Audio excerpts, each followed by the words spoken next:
नमस्कार, स्वागत है आपका सुनो विद ज्योति विनय कपूर में। तो आज मेरी खास मेहमान है राधिका खेड़ा। जी हाँ, इस नाम से आप अच्छे से वाकिफ हैं क्योंकि राधिका ने अपनी ज़िंदगी के 22 साल राजनीति को दिए। एक ऐसी पार्टी को दिए जिसे वो अपना घर मानती थी, जिसे वो अपना परिवार मानती थी, यानी कि कांग्रेस। लेकिन वही कांग्रेस वजह भी बनी राधिका खेड़ा के पार्टी छोड़ने की और मोदी परिवार का हाथ थामने की। राधिका, बहुत बहुत स्वागत है सुनो विद ज्योति विनय कपूर में। दोनों ही महिलाएं आज हम साथ हैं, तो मुझे लगता है कि शायद महिलाओं के मुद्दे से ही शुरुआत करनी, काफ़ी हम रिलेट कर पाएंगे। आधी आबादी है तो इम्पोर्टेंट भी यही है। बिल्कुल, अक्सर हम सुनते हैं, चाहे वो मैनिफेस्टो हो, चाहे वो तमाम राजनीतिक दलों की बात हो, हम आधी आबादी की बात करते हैं, हम उनके हित की बात करना चाहते हैं, उनके इम्पावरमेंट की बात करना चाहते हैं, उन्हें हम कैसे और सशक्त बना सकते हैं, हम इसकी बात करते हैं। लेकिन रहकर घूम फिर कर सवाल वहीं आ जाता है कि जब बात महिलाओं के खिलाफ क्राइम की होती है, महिलाओं के खिलाफ होती है, तो पार्टियां अपना मुंह क्यों सिल लेती हैं, जो सेम आपके केस में भी हुआ। देखिए, ये बहुत अनफॉर्चुनेट है। आप बात करते हैं, स्पेशली जो कांग्रेस पार्टी है वो लगातार ये बात करती आई है कि हमने देश को प्रथम महिला प्रधानमंत्री दी, प्रथम महिला प्रेसिडेंट दी, हमारी राष्ट्रीय अध्यक्ष महिला है। और वो सोनिया जी भी कहती रही कि राजीव जी का सपना है कि महिलाओं को, आधी आबादी को उनका हक मिले।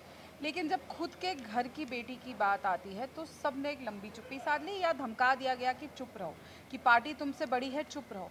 मैं नहीं समझती कि पार्टी जब हमारी अगर माँ होती है तो माँ किसी भी बेटी की या बेटे की भी, किसी की भी बेटी की जब इज्जत की बात आती है तो चुप रहने को नहीं कह सकती कोई भी माँ।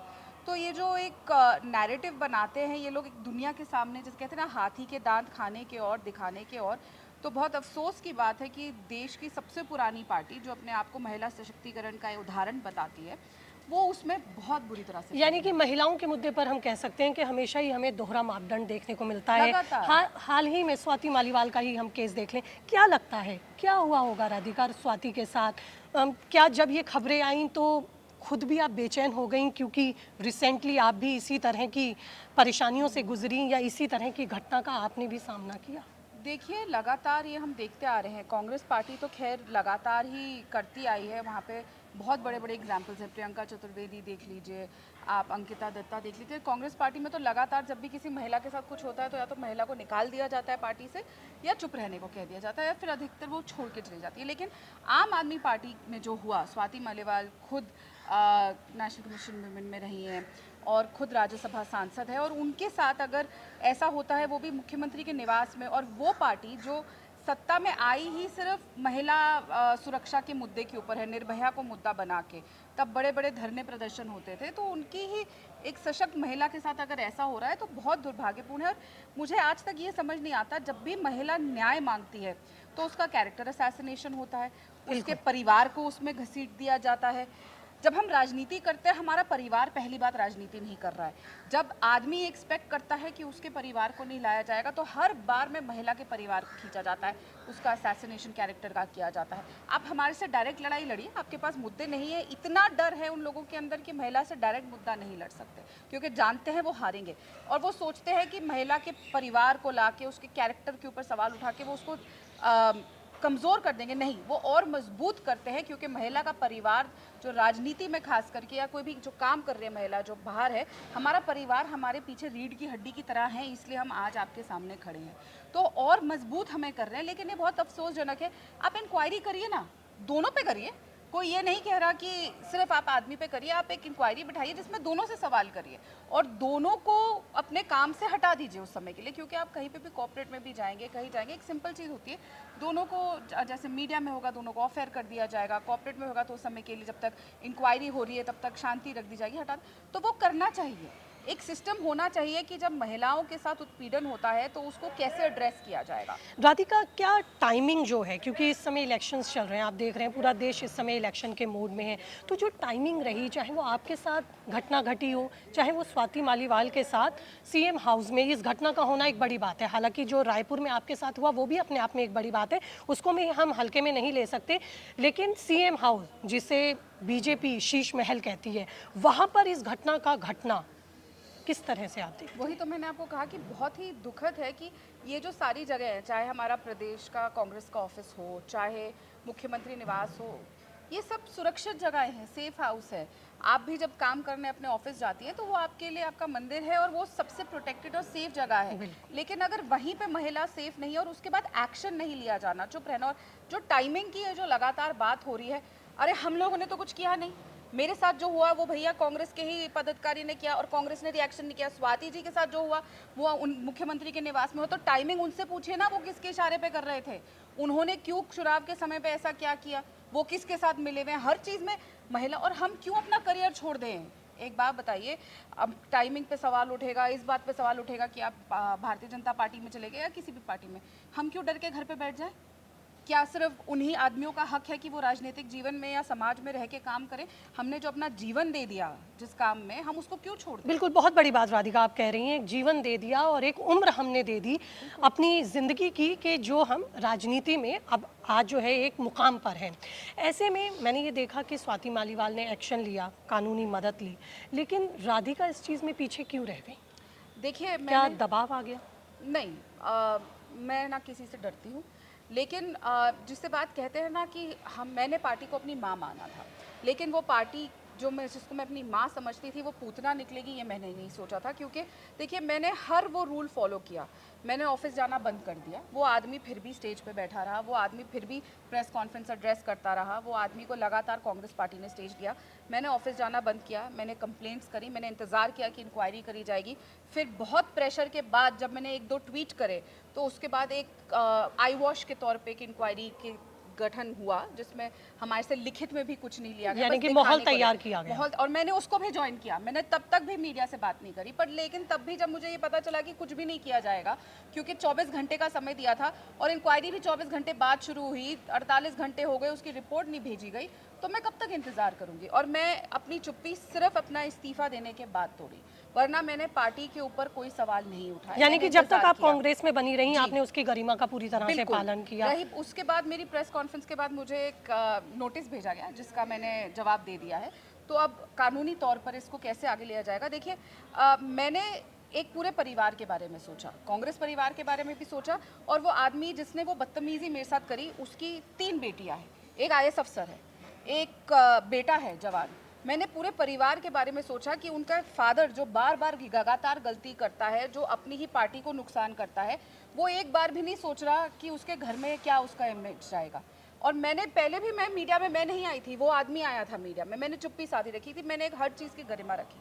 अभी भी मैं लीगल एक्शन लूंगी जो है, लेकिन मैंने फिर भी तो क्या चुनावों के खत्म होने का इंतजार कर रही नहीं, है? लीगल टीम काम कर रही है और उसका नतीजा आपको दिख जाएगा। लेकिन देखिए क्या है ना, अगर मैं उस समय उन FIR कर देती दर्ज, तो उस समय जब तक तो मेरी किसी से भारतीय जनता पार्टी में बात भी नहीं हुई थी। लेकिन भारतीय जनता पार्टी की जो सरकार है छत्तीसगढ़ की, वो लगातार ये कह रही थी कि आप राधिका खेड़ा किसी भी पुलिस स्टेशन में जाएंगी, तुरंत FIR दर्ज होगी।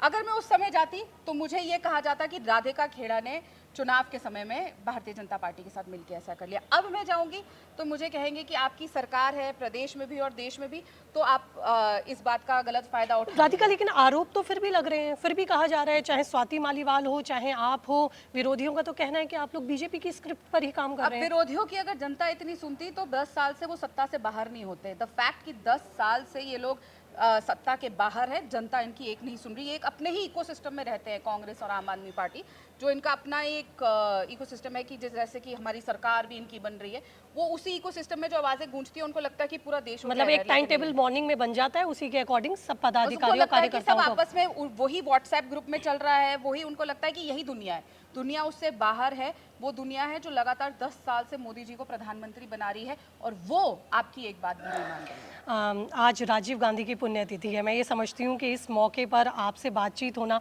क्योंकि 22 साल, जैसे कि मैंने पहले भी जिक्र किया कि आपने कांग्रेस को दिया है, इस दिन के मौके पे मैं आपसे ये ज़रूर पूछूंगी, जब आप अब बीजेपी के साथ हैं, तो किस तरह का डिफरेंस आप कांग्रेस और बीजेपी में देखती हैं, और एक सजेशन के तौर कांग्रेस को कहेंगी? आपका साधुवाद कि आपने ये सवाल पूछा मुझसे, क्योंकि देखिए, सोनिया जी लगातार ये कहती आती थी कि कहती हैं कि राजीव गांधी जी का सपना है कि महिलाओं को सशक्तिकरण मिले, उनको आधी आबादी को हक मिले, उनको रिजर्वेशन मिले।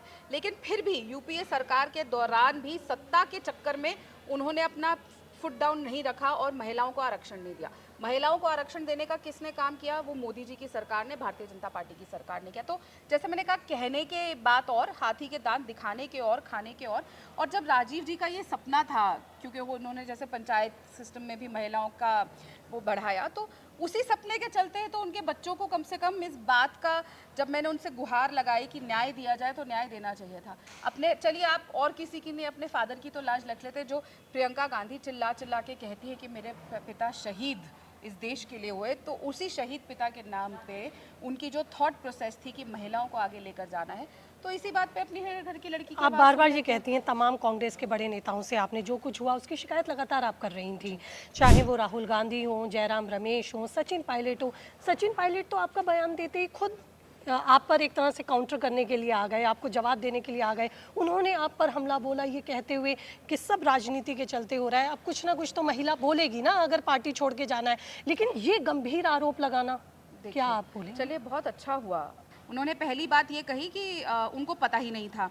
तो सबसे पहली बात, अगर सचिन पायलट जी जो महासचिव हैं, जो कुछ गिने चुने, दोनों हाथ की उंगलियों से कम महासचिव है कांग्रेस पार्टी में, अगर उनको यही नहीं पता कि जिस प्रदेश के वो प्रभारी हैं उसमें क्या हो रहा है, तो उनको तुरंत इस्तीफा दे देना चाहिए।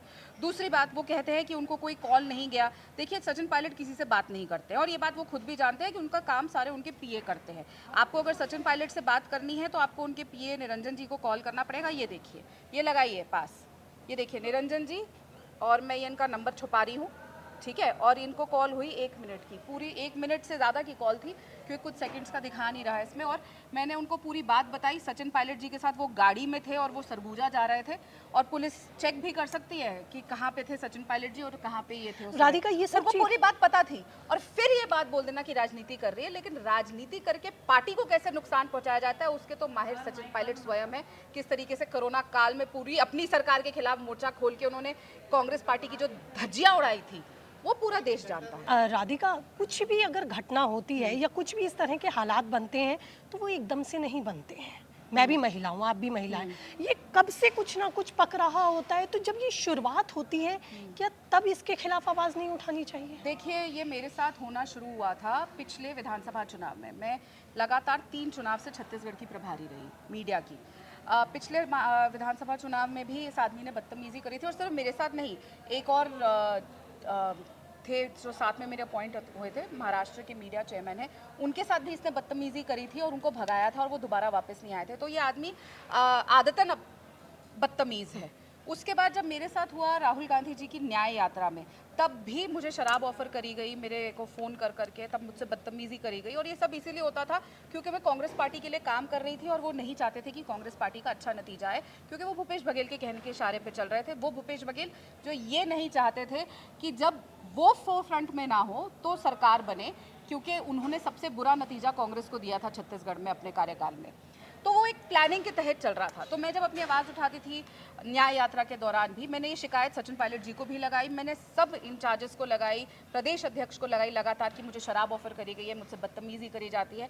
मैं लगातार ये बताती आ रही थी। फिर 1-1.5 महीने बाद फिर जब ये चीज़ें हुई, जब यह घटना हुई है उसके हफ्ता भर पहले मैं सचिन पायलट जी को उसी प्रदेश ऑफिस में खड़े होकर शिकायत लगा रही हूँ। तब उन्होंने मुझसे ये भी पूछा था, आज मैं आपके ही यहाँ पे खुलासा कर रही हूँ, मैं खड़ी हुई थी वहाँ पे, आपको ये जगह भी बता रही हूँ, वहाँ पे एक जगह है जहाँ पे फोटो लगी हुई है झीरम घाटी में जो लोग शहीद हुए उनकी, उस फोटो के वहाँ पे खड़े होकर सचिन पायलट जी ने मुझसे पूछा था, ये बोला था ये मीडिया का चेयरमैन कुछ काम नहीं कर रहा है, कौन है ये? तो मैंने इशारा देके बताया था कि ये वो है, और ये वही है जो बार बार बदतमीजी करता आ रहा है, जिसकी मैं आपको शिकायत लगाती आ रही हूँ, और अभी भी इसका कुछ करना चाहिए। तो उन्होंने कहा बस अब 7-8 दिन रह गए, किसी तरह निकाल लो, उसके बाद देखेंगे। तो देखिए, पहले तो ऐसे महासचिव जिनको यही नहीं पता कि जिस प्रदेश के वो प्रभारी है, मीडिया चेयरमैन एक बहुत बड़ी पोस्ट होती है कि वो कौन है यही नहीं पहचानते। उसके बाद मैं लगातार शिकायत लगा रही हूँ, और ये भी जब होता है शिकायत लगा रही हूँ, ये जो कांग्रेस में कल्चर है ना, हुआ तो हुआ, चलते रहने दो, सबको अपने ही सत्ता के लालच में सब केकड़े बन गए हैं, एक ऊपर जाता है उसे नीचे खींचते हैं, जिस वजह से पार्टी की धज्जियां उड़ा दी है। केजरीवाल बाहर आ गए हैं, अब आप मोदी परिवार में हैं। किस तरह से इस वक्त दिल्ली की राजनीति, क्योंकि अब 5 चरण तक के तो चुनाव पूरे हो चुके हैं, 2 ही चरण बचे हैं, तो किस तरह के, मैं अगर दिल्ली की सीटों की बात करूं, उन 7 सीटों की, तो किस तरह से आप देख रही हैं? क्या लगता है जेल से बाहर आकर जो एक नैरेटिव दोबारा से सेट किया गया, या जो जिस जोर शोर से केजरीवाल लगे हुए हैं, उसका बेनिफिट मिलेगा और कहीं ना कहीं थोड़ा नुकसान बीजेपी कैंडिडेट्स को दिल्ली में हो सकता है? देखिए, मुझे तो लगता है पर्सनली, अगर आप मुझसे पूछे कि केजरीवाल जी जो बाहर आए बहुत अच्छा हुआ कि उनका चाल चरित्र, चेहरा और क्या उनकी प्लानिंग है वो हमें स्वाति मालीवाल जी के केस में दिखाई दे गई।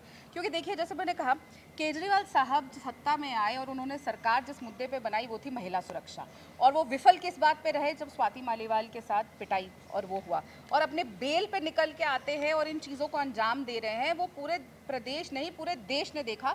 जैसे गुजरात में भी देखा गया है, पंजाब वालों ने भी देखा, हरियाणा वालों ने भी देखा, जहाँ पे ये और भी चुनाव लड़ रहे हैं। तो ये बहुत अच्छा हुआ कि उनको बेल मिली, ताकि उनका असली चाल चरित्र, चेहरा पूरे देश के सामने आ गया कि महिला सुरक्षा जिस नाम के वो ढींगे रलापते थे, आज उसकी असलियत उन्हीं की पार्टी में क्या है, और इसका करारा तमाचा जनता उनको वोट की चोट से देगी। से पूछना चाहूँगी राधिका, आपके लिए भी तो ये वक्त बहुत चैलेंजिंग रहा होगा।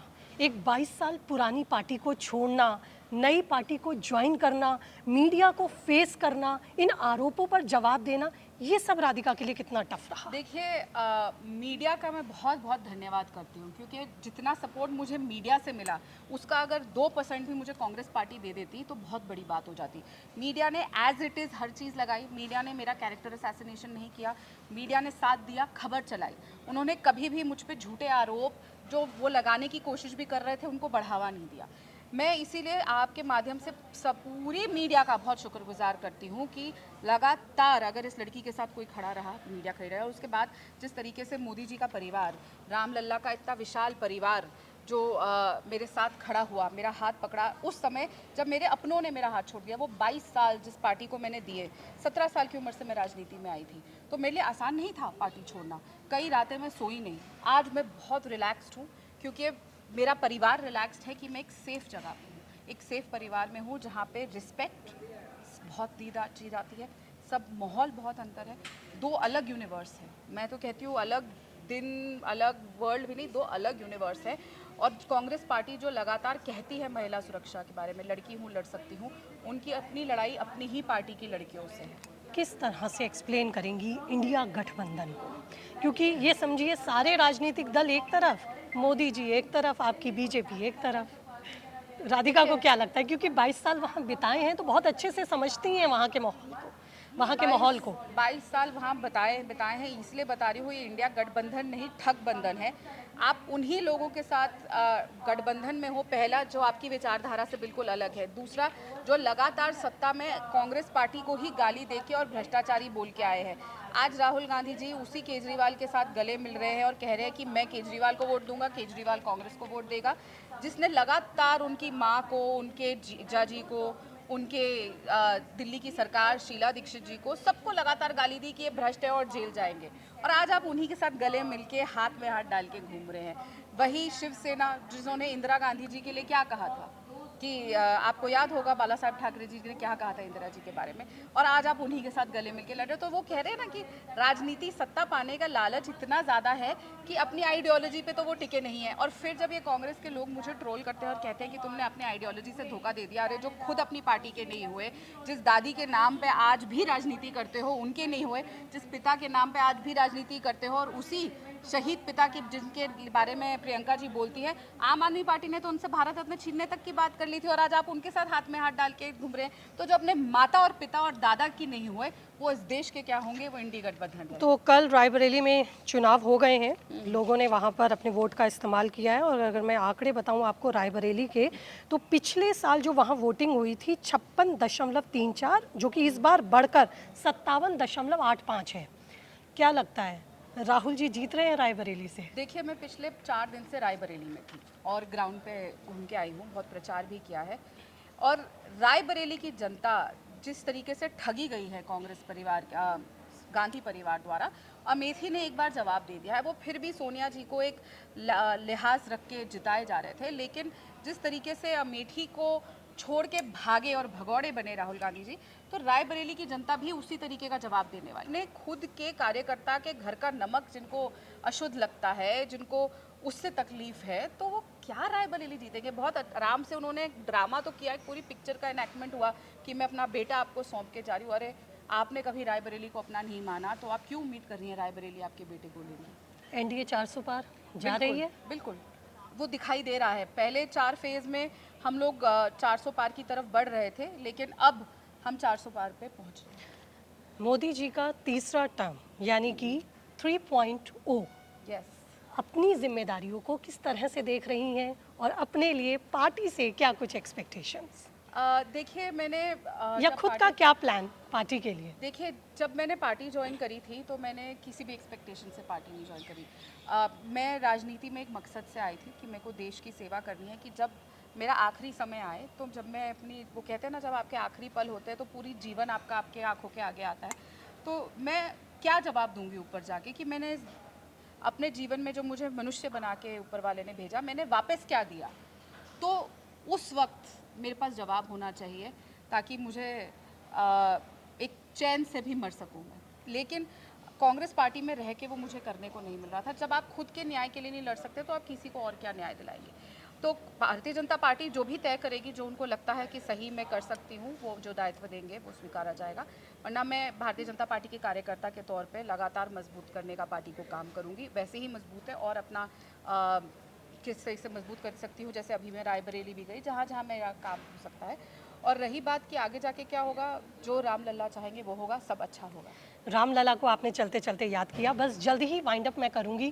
क्या लगता है जब रामलला को आपने याद किया, वहीं से ही जो आपके लिए परेशानियां खड़ी होनी शुरू हुई, और ये जो रायपुर में जो घटना हुई वो ताबूत की आखिरी कील आपने ठोक दी कांग्रेस के खिलाफ। जी देखिए क्या हुआ था ना कि मैं लगातार इस बात का विरोध करती आई थी कि मल्लिकार्जुन खड़गे जी जो राष्ट्रीय अध्यक्ष है कांग्रेस के, उनके बेटे लगातार बोलते हैं कि सनातन धर्म, हिंदू धर्म एक बीमारी है। हम लोग समाजवादी पार्टी और डीएमके के साथ गठबंधन में थे, हैं ये लोग, कि वो लोग जो लगातार सनातन धर्म और हिंदू धर्म को गाली देते, और लेकिन कांग्रेस पार्टी उस पर चुप्पी साधे रखती थी।